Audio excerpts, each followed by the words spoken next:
Have you ever walked into a room, said absolutely nothing, and watched the conversation quietly die? Maybe you sat down at a work meeting and noticed people suddenly sitting up a little straighter. Maybe you joined a group chat and the energy shifted, just slightly, like everyone was choosing their words more carefully. Maybe someone admitted, half joking, "You're kind of intimidating, you know that?" And you laughed it off, but it stuck with you. If this sounds familiar, you are not imagining it. And you are definitely not a bad person for it. Here's the strange part. Most people who intimidate others have no idea they're doing it. They don't raise their voice. They don't act superior. In their own head, they're just being themselves. A little quiet, a little direct, a little focused. But somewhere between how you see yourself and how the world reads you, a gap opens up. And other people fall into that gap before you even notice it's there. Today, we're going to close that gap. These are 7 signs, backed by real behavioral psychology, that you might be intimidating people without ever meaning to. Some of them might sting a little. Some of them might actually make you proud once you understand what's really happening. Stick with us until the end, because sign number 6 is the one almost nobody expects. And it might explain more about your relationships than you think. Let's get into it. Sign 1. Your resting face reads as serious. The first sign is simple, and it starts before you ever say a word. Your neutral face doesn't look neutral to other people. It looks serious. Psychologists have a name for this: resting face bias. Our brains are wired to scan faces for threat cues in a fraction of a second, long before conscious thought kicks in. A relaxed jaw, a flat mouth, focused eyes. To you, that's just your face doing nothing. To a stranger's nervous system, it can register as unapproachable or even unhappy before you've had the chance to say a single word. This is why people sometimes ask you, out of nowhere, "Are you okay?" or "Is something wrong?" when you're actually feeling completely fine. Your face isn't broadcasting hostility, it's simply not performing warmth by default. And most people are used to reading constant tiny signals of friendliness, like raised eyebrows or a slight smile, to feel safe around someone. When those signals are missing, the brain fills the silence with assumptions, usually negative ones. Here's the reassuring part. This has nothing to do with your actual personality. Plenty of deeply kind, funny, warm people have faces that simply don't advertise it at rest. The fix isn't to fake a smile all day. That's exhausting. And it shows. It's just knowing that your first 3 seconds of silence are doing more talking than you realize. So a small, genuine smile when you make eye contact can completely change how someone experiences you. Sign 2, you don't feel silence, and it makes people nervous. The second sign is about what happens after you stop talking, or rather, what doesn't happen. Most people are deeply uncomfortable with silence. In conversation, there's an unspoken rule most of us follow without noticing. Someone talks, there's a short pause, and then the other person jumps in to fill it, often with something not even that important, just to keep the rhythm going. It's a social reflex, almost like passing a ball back and forth so it never touches the ground. If you're someone who doesn't feel the need to fill every gap, who can sit in a pause, think before responding, or simply let a moment breathe, you're breaking that unspoken rhythm. And to people who aren't used to it, silence from another person can feel like judgment, even when it's really just you processing your thoughts. This is incredibly common among people who think carefully before they speak. You're not being cold, you're being deliberate. But in a culture that treats fast talking as friendliness, your patience can be misread as distance, or worse, as disapproval. The psychology here is fairly simple. Humans use conversational rhythm as a safety signal. Fast, constant back and forth says, "I'm comfortable with you." A slower rhythm, even a perfectly friendly one, can register as evaluation, like you're studying the other person instead of simply talking with them. Once you understand this, you can use it to your advantage.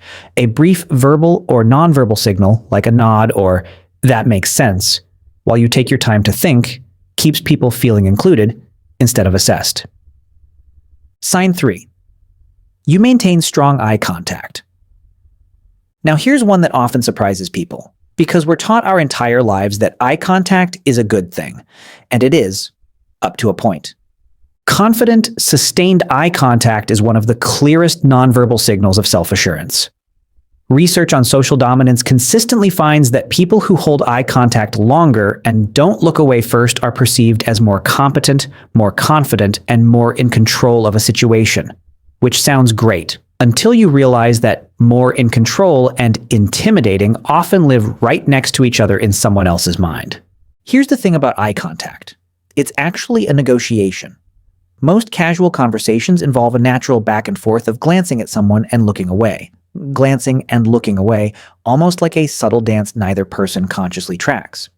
If you tend to hold eye contact longer than that unspoken average, because you're genuinely listening, genuinely interested, or simply comfortable with focus, the other person's nervous system can interpret it as a kind of quiet challenge, even when your intention is the complete opposite.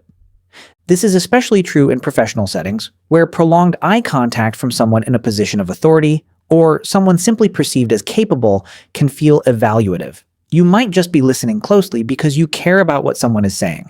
They might experience it as being read or measured. The good news is this sign is almost always a compliment in disguise. It usually means you're present, engaged, and not distracted by your phone or your own anxiety. The small adjustment, if you want one, is simply breaking eye contact occasionally on purpose, especially when someone is being vulnerable or thinking out loud so it doesn't feel like a spotlight. Sign 4. You give short, direct answers. Sign number 4 shows up in how you actually talk, specifically how few words you use to say what you mean. If someone asks you a question and you answer it accurately, efficiently, and then stop. No extra small talk, no cushioning, no, I don't know maybe, what do you think? Tacked onto the end. You are, statistically speaking, in the minority. Most everyday conversation is padded. People soften statements with qualifiers, apologize before disagreeing, or add unnecessary details simply to seem more relatable and less final. When you skip all of that and just answer the question, it can land as confidence bordering on bluntness, even if your tone was perfectly warm. Communication researchers describe this as a mismatch between content and expected form. The actual information you gave was fine, even helpful, but the packaging didn't match what the listener subconsciously expected, so their brain fills in the missing softness with an assumption. This person must be annoyed, or too important to elaborate. This is especially common in people who value honesty and efficiency, and who genuinely believe that clear communication is a form of respect, which, by the way, it is. The irony is that the very trait that makes you easy to trust in a crisis or reliable in a deadline-driven job is the same trait that can make casual acquaintances feel slightly on edge around you. You're not trying to shut anyone down. You just don't see the point in saying 10 words when 3 will do. Sign 5.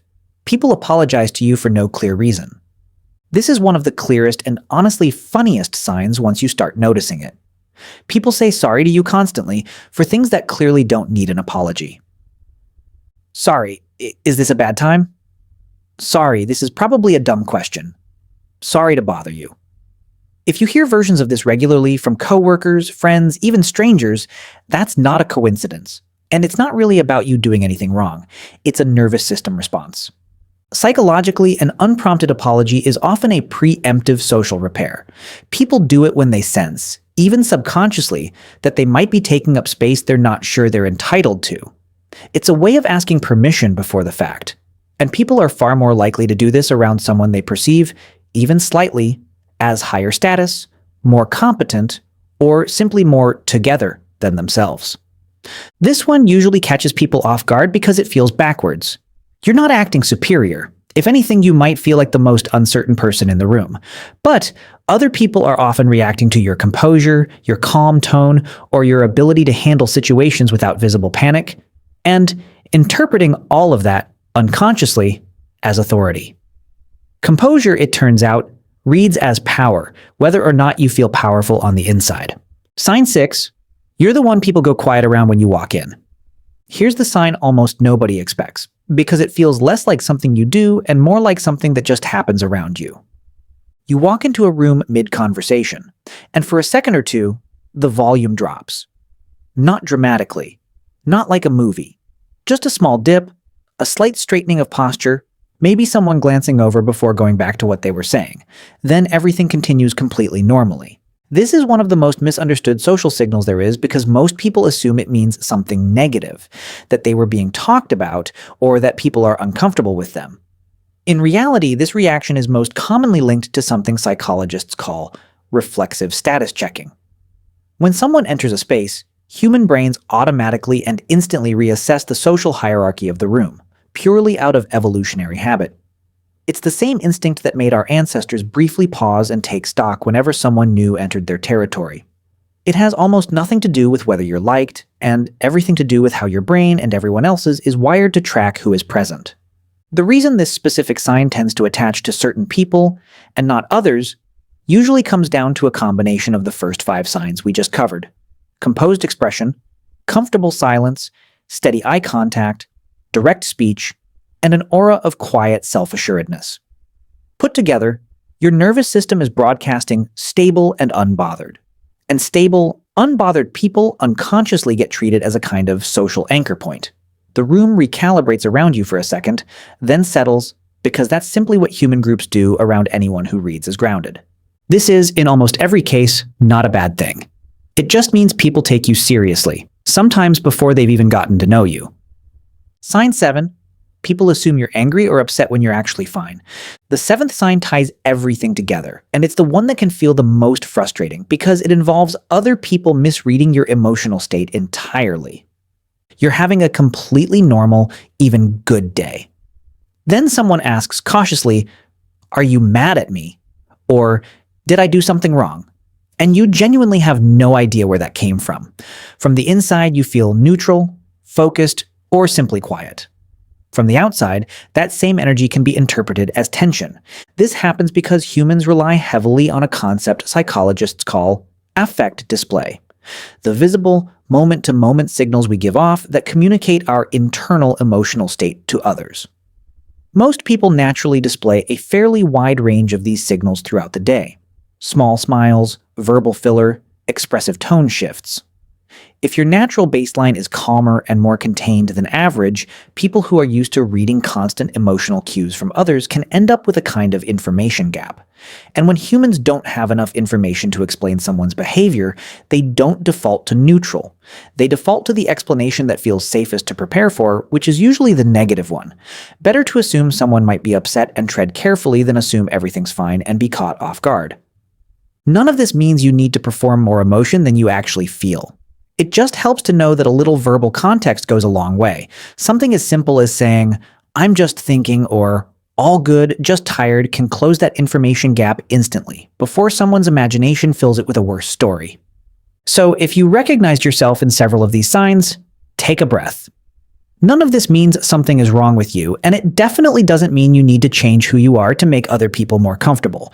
What it does mean is that there's often a real gap between your internal experience, calm, thoughtful, focused, and how that experience gets translated on the outside through your face, your silences, your eye contact, and your words.